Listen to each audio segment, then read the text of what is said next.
Now, to get you updated to some breaking news this morning, Johnny Jennings, police chief of CMPD, announcing his retirement last night and that he is going to retire come the end of the year. We're also expecting to hear that the Fraternal Order of Police, they will begin their formal no confidence vote today against Chief Jennings. They did decide that last week. But as part of a settlement from in this controversy to the police chief, one of them was the compensation of $305,000 as part of a settlement to avoid potential litigation over alleged rights violations, including retroactive pay increase, a retention bonus, additional vacation days, severance pay involved in that, as well as a separate payment for dispute-related costs.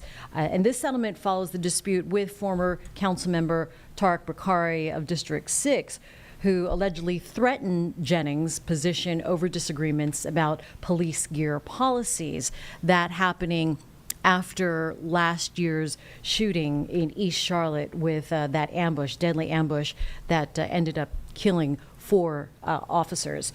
State audit and public scrutiny involved here, the settlement prompting an investigation by the state auditor and the Charlotte City Council's closed session approval of that settlement. So a subsequent lack of public disclosure also raising some ethical questions among officials and constituents. So as part of the agreement, we do know that Chief Jennings will continue in his role as chief of CMPD until the 1st of January of 2026.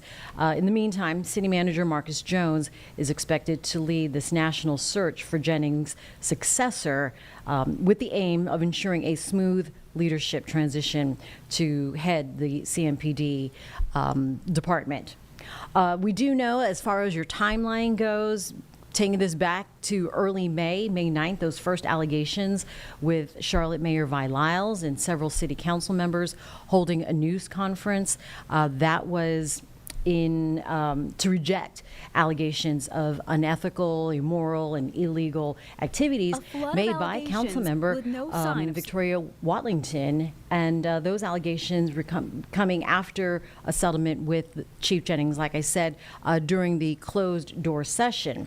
Charlotte City Council discussing the issue then May 12th at a budget hearing, and council member Tijuana Brown, who represents District 3, who has now come out last week with her own controversy amid a federal indictment for fraud charges. News conference now involving Lyles and several council members in the middle of May. The next day, legal experts telling us on May 13th, really getting into the weeds of what this involves and what is happening legally. May 20th, we bring you back to the state auditor saying that because of this alleged settlement between the city of Charlotte and CMPD Chief Johnny Jennings, that they were looking into it and that there was a possibility as much as $100,000 to $300,000 in public money may have been given to the chief for a legal settlement by city council. City leaders yet to confirm that settlement. But citing employee privacy laws. May 21st, the 12th District GOP calling for Vi Lyles to resign as mayor. And and then May 26th, a vote of no confidence again from the Fraternal Order of Police. So let's start with some of the reporting that we have done on this with WCNC Plus's reporting team, again on the latest on the retirement and fallout from Chief Jennings' retirement. A flood of allegations with no sign of slowing down. They all stem from the tragedy on April 29th last year, the deadliest police shooting in Charlotte history. Tariq Bakari, who recently resigned to take a position with the Trump administration, publicly pushed Chief Jennings to let patrol officers wear outer carrier vests in the aftermath. Privately, that push was done through a series of text messages. Krista Bakari alleges this all ended with a $300,000 settlement with Chief Jennings, which she claims wasn't valid. I believe a resignation is justified completely. I think it's a problem that he's still holding the position he is. I don't know if that's standard procedure for the city to keep somebody in their position who is actively seeking compensation from the city and threatening a lawsuit. Here's the timeline she lays out. She says on April 28th of this year, a closed session vote on the alleged settlement was thought to have failed. A week later, on May 5th, she says council members were informed the vote actually passed due to a council member leaving without being excused, which would mean the absence counts as a yes vote.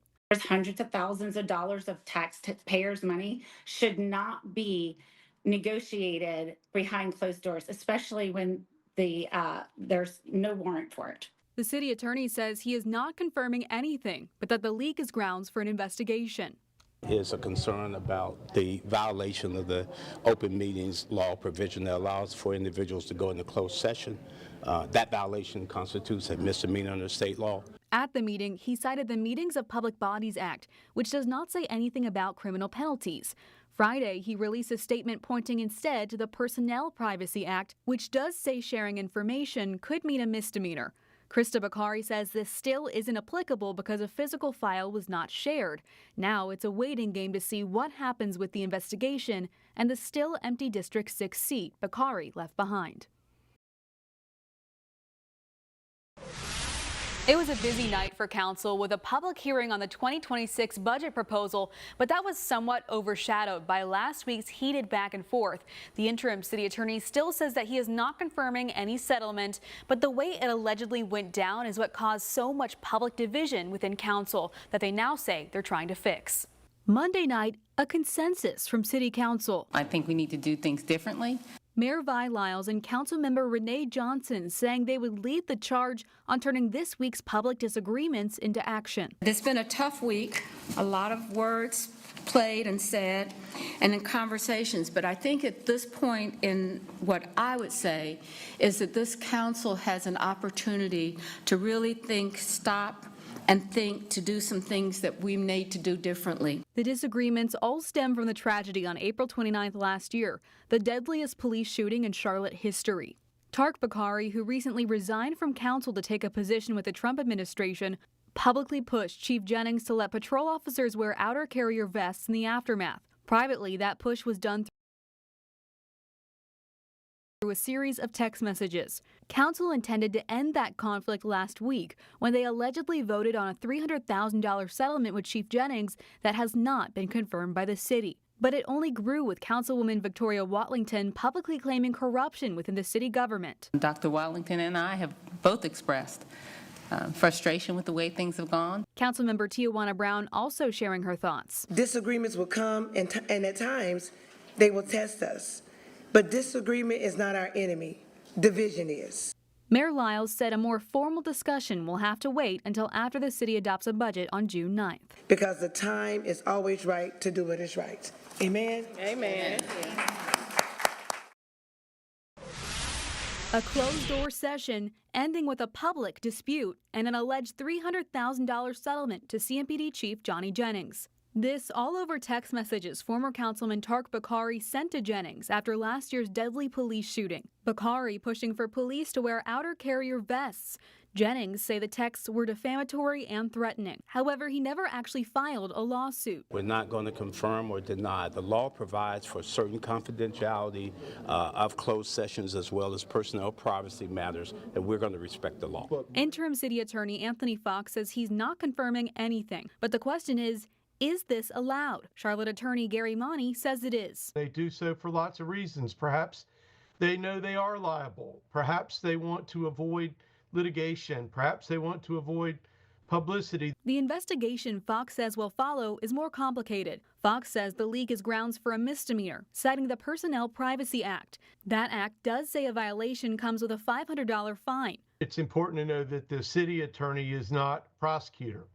So it would be up to the prosecutor in Mecklenburg County to make decisions about that sort of thing. Monty says in this case, it might come into competition with the First Amendment, which encourages public officials to speak up. You reach a point where the informational content that we're talking about, meaning the political value of it, could be in tension with the statute. Some have argued this statute wouldn't apply at all since it doesn't involve the sharing of a physical file.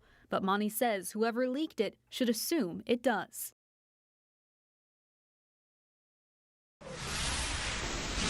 The people I spoke with said the bottom line is the details that should be made public in this case are simply not.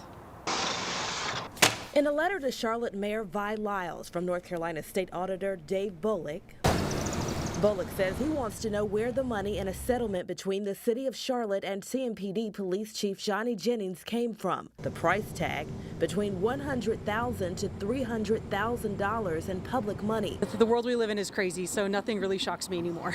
Jessica Smith, who moved to Charlotte nearly 3 years ago, wants transparency from city leaders. I do think it should be public knowledge. It's something that us as the taxpayers, I think, have a right to know where our money is being spent. In the letter, the state auditor says, quote, even if the payment was worth 1 penny, it should be disclosed to the public in a timely and transparent manner. There is no tax dollar free from public scrutiny. That is entirely right.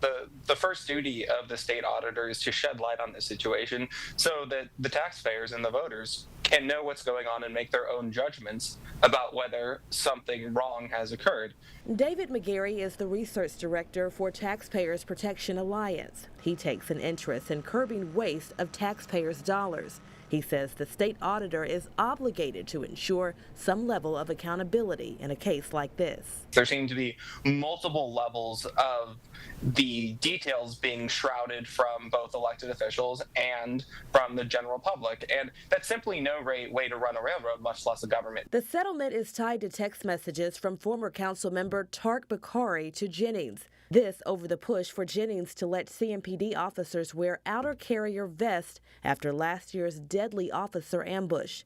Taxpayers say it's wrong to remain silent about how much money Chief Jennings received. And if you're not willing to release it, it just feels a little shady to me. The state auditor is also urging the mayor to release details on the settlement and plans to follow up with several questions. In Uptown, Siobhan Riley, WCNC Charlotte. As City Council points fingers away from the government center, an intervention from the state points them back. In a letter to Mayor Vi Lyles Tuesday, North Carolina State Auditor Dave Bullock says his office is investigating the big questions. How much money did the city pay CMPD Chief Johnny Jennings, and did that money really come from taxpayers? Quite frankly, this isn't a Republican or Democrat issue. This is a taxpayer citizen issue. All questions Abdul Ali had already been asking. The answers, he says, should come from Mayor Vi Lyles. And I think she's where the buck stops. And when you're the leader of an organization, you are the one that's supposed to wear the responsibility. So I think the brunt of the responsibility lies at her feet. Ali is the chair of the 12th Congressional District Republican Party. Monday, before the state auditor announced their investigation into the payout, Ali sent his own press release calling for Mayor Lyles to resign. He blames her for reports of a $300,000 settlement with Jennings over heated text messages from former councilman Tark Bakari. Earlier this week, Mayor Lyles was the tie-breaking vote to fill the district's 6-seat vacancy left by Bakari. She chose Edwin Peacock over Krista Bakari. I think this was one last middle finger to Tark and his wife. Ali pointed to interim city attorney Anthony Fox for more transparency. Fox sent us this statement Wednesday, saying they will work with the auditor and will release all relevant public records. But he has consistently said they're not confirming anything because closed-door sessions are not applicable. So for now, it's up to the state auditor to push back. Otherwise, according to his office, the truth of the matter will remain unclear. All right, that gets you caught up with all of the controversy surrounding the announcement of CMPD Chief Jennings, his retirement from the police department come January 1st of 2026.